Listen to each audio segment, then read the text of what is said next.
ነጻነት ወርቅነህ በትዳሩ ደስተኛ አልነበረም። ይህ ንግግር የነጻነት ወርቅነህ እህት ንግግር ነው። በትዳሩ ደስተኛ አይደለም፣ አንድ ላይ ይኖራሉ የሚል ተስፋም የለም። የሚስቱ እናት ከዚህ ሆና ነገር ታቃብላለች። አሜሪካ ሀገር ሚስቱ አትረዳውም ነበር። ቢያንስ ያን የሚገለውን ነገር እንዳይጠጣ ማድረግ ነው። ቦታ ሲስተም መቀየር ነው። የራሷንና የልጆቿን ምግብ ሰርታ ነጻነት ራስ ተነስተ ስራ ብላ ትለው ነበር። ራሱ ለኛ እኮ ምን ብሎናል? እናንተ ናችሁ የጓደኝነቱን ልትሰጡኝ የምትችሉት ምናምን ብሎ አላለ። እነሱ አይዋደዱም እንደዚህ ያልሆኑ ምናምን በህይወት እያሉ ለምን አልተናገራችሁ? የሚገርምህ አሁን እንደዛ ብሎ የቀብሩ ቀን እንኳን ታገስ ቤት ቀጠሮ ነበረን ብሎ ራሱን በራሱ ነው ምስክር የመሰከረው። ሰላም ጤና ይስጥልኝ። ወደ ተከበራችሁ የሎጎስቱ ቤተሰቦች እንደምቃችሁልኝ በአዲስ ቪዲዮ ተመልሼ መጣሁ። በዚህ ቻናል ከጠፋው እንግዲህ ኦልሬዲ 1 ወር አለፈው መሰለኝና አሁን ግን በሰፊው የምንመለስበት ነው የሚሆነው። በዚህ ቪዲዮ የምንመለከተው እንግዲህ ተወዳጁን አርቲስት ነጻነት ወርቅነህን አስመልክቶ ቤተሰቦቹ መጥተው እንግዲህ አንድ ነገሮችን ሲሉ የሰማን ነው የምንገኘው። ገዳዮቹ ሚስቱና ጓደኛው ናቸው። እንደዚህ ነገር እንግዲህ ሲያወሩ የሰማን ነው የምንገኘውና ምንድነው እውነታው? አስናቀ የተባለው ይሄኛው ጓደኛው ሲያለቅስ የተመለከትነው በቀብሩ ላይ ማን ነው? ለምንስ በዚህ መንገድ መዋሸት አስፈለገን? ይዞ ደግሞ ሚስቱስ ማን ናት የሚለው ነገር አብረን የምንመለከት ነው የሚሆነው። ላይክ እና ሼር ማድረጋችሁን ሐሳባችሁን ኮሜንት ማስቀመጣችሁን እንዳትረሱ። ሰብስክራይብ ምንድነው የማታደርጉት? ለምንድነው የማታደርጉት? አሁን አድርጉ። እስቲ መጀመሪያ ከዚህ ቪዲዮ እንጀምር። የአርቲስት ነጻነት ጉዳይ አሁንም በጣም በሚያሳዝን ሁኔታ ወደ ሚዲያ እየወጣ ለብዙዎች የሚዲያ ግብአት እየሆነ ይገኛል። ነጻነት ወርቅነህ በትዳሩ ደስተኛ አልነበረም። ይህ ንግግር የነጻነት ወርቅነህ እህት ንግግር ነው። የነጻነት ወርቅነህ ቤተሰቦች እህቱ ሚሚ ወርቅነህ ይህንን ብላለች። ነጻነት የዛሬ 4 ዓመት ወድቆ ሐኪም ቤት ሲሄድ ICMC ሆስፒታል የአንጀት መድማት ነው አሉኝ ብሎ ነበረ። አሜሪካ ጥሩ ሕክምና አለ። አሜሪካ ሄዶ ሚስቱ ቤት ውስጥ ወደቀብኛለች። አሜሪካ ያልተመቻቹለት ነገሮች ነበሩ። ከአሜሪካ የተመለሰው በጣም ከፍቶት ነው። ጉበቱ እንደታመመ የተነገረውም እዛው አሜሪካ እያለ ነበር። አሜሪካ ሀገር ከሚስቱ ጋር ተጋይተው ለእኔ ደወለልኝ። ስመጣ የምናወራው ነገር አለ። ሲመጣ ስመለከተው በጣም ተቋቁሮ የሚያሳዝን ሆኖ ነው ያገኘሁት። ተመልሼ ወደ አሜሪካ አልሄድም አለኝ። በትዳሩ ደስተኛ አልነበረም። የሚስቱ እናት ከዚህ ሆና ነገር ታቃብላለች። አሜሪካ ሀገር ሚስቱ አትረዳውም ነበር። የራሷንና የልጆቿን ምግብ ሰርታ ነጻነት ራስ ተነስተ ስራ ብላ ትለው ነበር። ህንድ ሀገር ለሕክምና የሄደን ጊዜ ሚስቱ ደውላ ስለ ጤንነቱ ሳይሆን የምትጠይቀው ቤት ስለመግዛት ነበር የምታወራው። በየወሩ የሚልክልኝ $2000 አይበቃኝም አይጠቅመኝም ብላኛለች።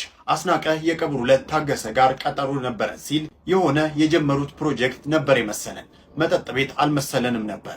3 ሚሊዮን ብር የሰጠን ባለሀብት እናመሰግናለን። ከጭንቀት ነው ያዳነን ስትል እህቱ ተናግራለች። እንደዚህ ነገር ሰማ ነው የሚገኘውና እውነት ለመናገር በቤተሰብ መሀል እንግዲህ አለመግባባት ያለ ነው። የትም ሆነ የት ሙሉ በሙሉ እንግዲህ ፐርፌክት ሆኖ ሙቶ ተግባብቶ የሚኖር ቤተሰብ የለም። ነገር ግን በዚህ መንገድ ወደ ሚዲያ ሲወጣ በጣም ነው የሚያሳፍረው። በጣም ነው ነፂ እንግዲህ በጣም በህይወቱ የሚጠራው ነገር ይመስለኛል። ይሄ ነገር ወደ ሚዲያ እንደዚህ ነገር መውጣቱ በጣም የሚጠራው ነገር ነው። ለዛም ነው ለብቻው ሲታገል የነበረውና ሚስትየው እንግዲህ እንደዚህ አይነት ባህሪ እንዳለባት እህቴው ስትናገር እንሰማታለን። በትዳሩ ደስተኛ አይደለም፣ አንድ ላይ ይኖራሉ የሚል ተስፋም የለም እና መጨረሻ ላይ እሱም እንደነገረኝ ከሆነ የተግባቡት ኢትዮጵያ በሙያው እየሰራ ልጆቹን እንዲያሳድግ በፋይናንስ ሰፖርት እንዲያደርጋቸው ተግባብቶ እሷም እዛ ልጆቿን ቴክ ኬር እያደረገች እንደምትኖር ነው የተግባቡት እንጂ አንድ ቀን ተሰብስበን ወይ ኢትዮጵያ ወይ አሜሪካ አብረን በጋራ ልጆች እናሳድጋለን የሚል ነገር አንድም ቀን ብሎኛ አያውቅም። የላቸውም ነበር። የለም። ስለዚህ 4 ዓመት እኔ በጣም በእርግጠኝነት መናገር የምችለው ያው በወረቀት ደረጃ ትዳሩ ያለው እንጂ ህይወት ያለው እሱ ደስተኛ የሚያደርገው ነገር የለም። ባይዘይ በዛም እዚህም ከአማቹ ጋር ሲኖር የነበረው ህይወት አጠቃላይ ጥሩ ያልነበረ ነው። ከትዳሩም ጋር ያለው ነገር 4 ዓመት ትክክል ያልነበረና ወደፊትም ተስፋ ያለው ያልነበረ አብሮ ለመኖር ብዙ በተለይ በሷ በኩል ብዙም ፕላንም እቅድም የላትም የሚል ነገር ነው ያለኝ። 4 ዓመት ከአማቹ ጋራ ደስተኛ አልነበረም ማለት ነው። ነፂ ከአማቹ ጋራ እንደሚኖር ነው የሚታወቀው። አንድ ቤት ውስጥ እንደሚኖሩ ነው የሚታወቀው። አሁን ቀብር የተቀበረበት ወይም ለቅሶ የወጣበት ወደ መሪ አካባቢ ያለ አንድ መኖሪያ ቤት ውስጥ አንድ ትልቅ ግቢ ተከራይተው እሱና አማቹ እንደሚኖሩ ነው የሚታወቀው። ትክክል ነው። ያው ምንድነው የነጻነት ባህሪ ስነ ልቦና የተገነባው አንደኛ ከአስተዳደጉ ነው የሚመነጨው ማለት ነው። አሁን እሱ እናቱን በጣም ይወዳል፣ አያቱን በጣም ይወዳል። ስለዚህ አማቹን በተሻለ መጠን በእናታችን ምትክ አይን ነው ለማየት የሚሞክረው። እዛ አካባቢ ያሉት ነገሮች ጥሩ እንዳልሆኑ እያወቀ ነገር ግን በእናቱ አይን እያየ ነው ያን ሁሉ 4 ዓመት ያሳለፈው ግን ትክክለኛው ነገር ግን እንግዲህ አካባቢውን ሰው መጠየቅ ይቻላል። ነፃነት አንድም ቀን ለቤት ውሎ አያውቅም። ለቤት ውስጥ ምግብ ሰርቶ በልቶ አያውቅም። የሚበላው በተለይ ከህመሙ በኋላ እህታችን ናት ያዘ። ወንድምየው እንግዲህ ሀሳብ ሳይነሳ ነበርና አስናቅ የተባለ አንድ ጓደኛ ነበረው። እዛ በቀብሩ ላይ በጣም ሲያለቅስ የተመለከትነው የልብ ጓደኛዬ ነው፣ 20 ዓመት ጓደኛዬ ነው፣ 40 ዓመት ጓደኛዬ ነው ብሎ ሲያዋይ ነበረ። አንድ አስናቅ የተባለ ጓደኛ ነበረውና ይሄ ግለሰብስ ማን ነው? እውነት እየዋሸ ነበር እያስመሰለ ነበር የሚለውን ነገር እዚህ ከእትዮ አንደበት እንስማ። አስናቅ ነው። እሺ አስናቅና ነፂ በጣም ነው የሚወደው፣ እውነት ለመናገር ከልብ ነው የሚወደው። ያስናቀ እንግዲህ አሁን እንደመወደዱን እንደምታየው በእንትን ገልጿል። ግን እውነተኛ ወዳጅ ስለራሱ እያወራ ብቻ አይደለም እንትን ማለት በቃ ብዙ መስዋዕትን መክፈል አለበት ብዬ አስባለሁ። እኔ ወዳጅ ነኝ ከናንተ ሀዘን እበልጣለሁ፣ እኔ እንዲህ ስላረኩ ነው ይሄን ያህል ነው በቃ ብዙ ወከባዎች መታረግ አድርጋለሁ። እንትን ወንድሞ ማን ነው ጓደኛ መሆንን እንትን የምትለው ግዴታ አይደለም። አንድ ሰው ራሱ ለኛ እኮ ምን ብሎናል? እናንተ ናችሁ ጓደኝነቱን ልትሰጡኝ የምትችሉት ምናምን ብሎናል ማለት ነው። ማለት ይሄን ያለ እንትን ከማለቱ ማለት ነው። እና እንዳልክ ምን መሰለ አሁን እኔ በጣም ሰዎችም ምናልባት እኔ አላቅም እኔ የተረዳውበት በራሴ ማለት ነው።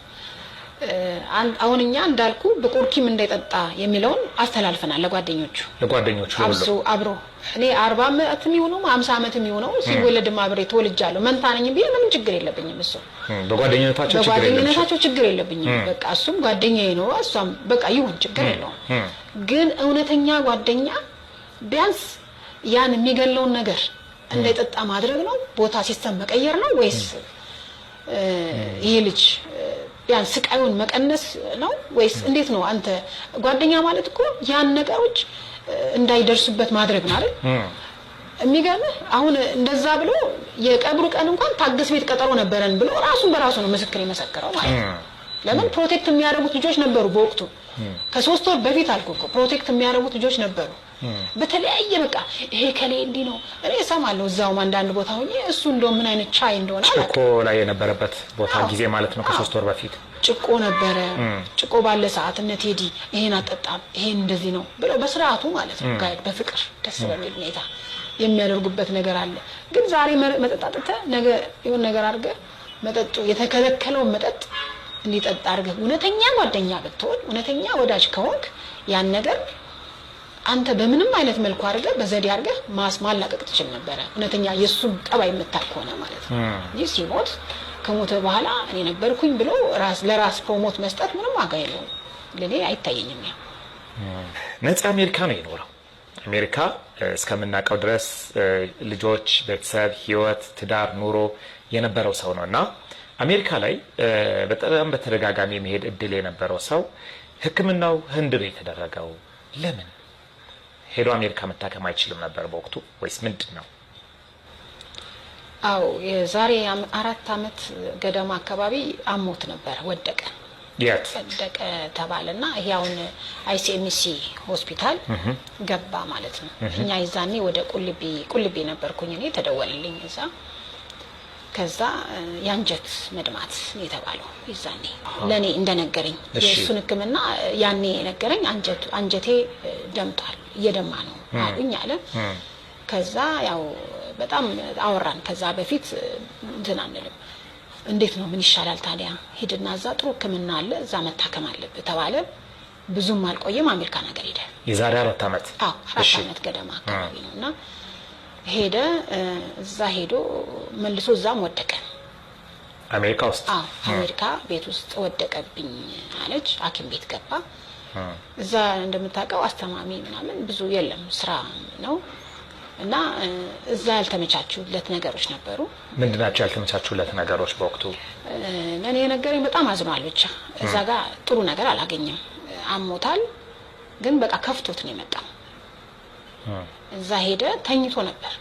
ተኝቶ እዛ ነው ጉበት ነው ብለው ያሉት ማለት ነው። ጉበቱ እንትን ብሏል ምናምን እና ከዘር ነው አለ እና ብቻ ትንሽ ተጋጩ ሁለቱ። ማናቸው የተጋጩ? ባልና ሚስቶቹ ማለት ነው። ነፃነትና የነፃነት ሚስቱ ባለቤቱ ተጋጭተው ደወሉልኝ ለኔ ማለት ነው። ሲደውልኝ እሱ መቃይ መቀየር አለበት አይነት ነው ወረፋ ያዝ ምናምን ሲባል ምናወራው እኔ አይ ምናወራው ነገር አለ ስመጥቼሽ ከዛ ወረፋውን ይዤ እመጣለሁ ምናወራው ነገር አለ አለኝ ለኔ ማለት ነው።